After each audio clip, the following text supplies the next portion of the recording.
នេះដូរ ABS ហើយបងប្រុសគាត់យក ABS តែមសថ្មីដូរប្រើប្រគេហើយមិនស្អាតអញ្ចឹងតែឡានមិនស្អាត ABS មិនស្អាតបងប្រុសគាត់ថាឡានគាត់ប្រើអញ្ចឹងត្រូវការដាក់មួយដឹងមួយកន្លែងថ្លៃបន្តិចក៏បានដែរប៉ុន្តែសំខាន់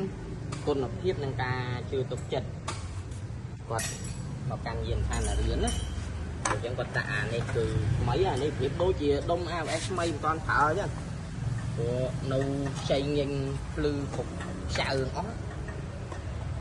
ហើយនេះគឺបញ្ជាក់គឺឆ្វេងចំក្បាលឡានរបស់ XS តែម្ដងមិនមែនរបស់ឡានជប៉ុនខុសទៅយោហយទេគឺរបស់ស៊ីនតែម្ដងដាក់ចាប់ចូលច្រើប្រេងលុបសញ្ញាគឺចប់ប្រើរាប់ឆ្នាំតែម្ដងហើយចំពោះការ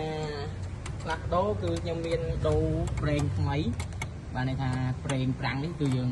ដោះចេញបើហូរចោលហើយដាក់ប្រេងថ្មីហើយច្រាចេញតាមកង់ទាំងអស់គឺឲ្យបានថ្មីទាំងអស់យកទៅប្រើហ្មងអត់មានសល់ពេកចាស់ពេកអីមកឲ្យធ្វើបញ្ហាខូចដុំខូចអីឡើងវិញទេបងប្រុសគាត់នេះស្រឡាញ់ឡាន